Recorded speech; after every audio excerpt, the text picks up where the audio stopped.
안녕하세요. 은혜백교회 박인성 목사입니다. 자, 오늘은 마가복음 9장 7절로 갑니다.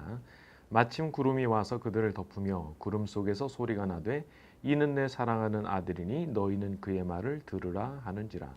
자, 성부 하나님께서 성자이신 예수님에 대해서 어떤 확증을 보여주시는 장면이라고 할 수 있습니다. 여러분, 우리 예수님은 하늘로부터 확증을 얻으신 분입니다. 만약 그분께서 하늘에서 내려오시는 어떤 확증을 얻지 못하셨다고 하면은 사실은 그분의 말씀을 우리가 믿기가 좀 어려워지는 겁니다. 그런데 이 마가복음의 저자는 예수님께서 하늘로부터 오시는 확증을 얻으시는 장면을 보도하고 있는 거죠. 근데 우리 그리스도인들도 마찬가지거든요. 우리 예수님께서 성부 하나님으로부터 이는 내 사랑하는 아들이니 그의 말을 들으라 하셨던 그 말씀을 들었던 것처럼 우리도 역시 어떤 면에서는 하늘로부터 내려오는 어떤 확증을 가지고 있어야 된다는 것입니다. 여러분, 그리스도인들이 추구하는 삶이라고 하는 것은 단순히 윤리적이거나 도덕적인 삶이 아니라고 봐야 됩니다. 하늘에 계신 성부 하나님을 만나고 또 그 아들이신 예수님과 영적으로 교제하는 것이 우리 그리스도인의 삶이기 때문이죠. 요한일서 1장 3절을 보면 우리가 보고 들은 바를 너희에게도 전함은 너희로 우리와 사귐이 있게 하려 함이니 우리의 사귐은 아버지와 그의 아들 예수 그리스도와 더불어 누림이라 이렇게 되어 있습니다. 자, 사도 요한은 그리스도인 됨에 대해서 말을 하는데 그걸 사귐이라는 단어로 풀어줍니다. 그러니까 그리스도인 됨이라고 하는 것은 아버지이신 성부 하나님과 그리고 그의 아들이신 예수 그리스도와 더불어 가지는 영적인 사귐이자 교제라는 거죠. 그게 바로 신앙이고 그리스도인 됨이라는 거예요.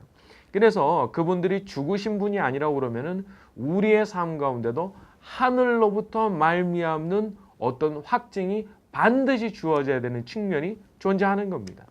제자들에게 찾아오셔서 성부 하나님께서 성자 예수님을 믿고 그분의 말씀에 대해서 들어야 된다고 확증을 해주셨던 것처럼 우리 그리스도인들에 대해서도 하나님께서 내려주시는 어떤 확증이 분명히 존재해야 된다는 거죠.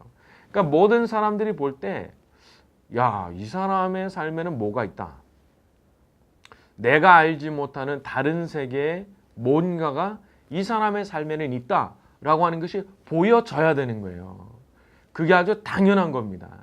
그래서 그리스도인의 삶이라고 하는 것이 신령한 차원에 속한 것이고 보이지 않는 세계의 능력이 그 사람에게 나타난다고 하는 것이 보여질 때에 비로소 어떤 확증을 얻게 되는 거라고 볼 수가 있는 거거든요.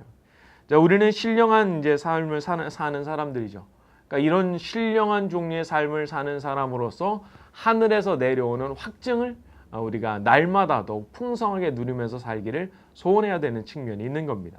모쪼록 한 주간도 저와 여러분의 삶 가운데 하나님께서 내려주시는 확증이 풍성한 한 주간이 되기를 예수님의 이름으로 축원합니다. 감사합니다.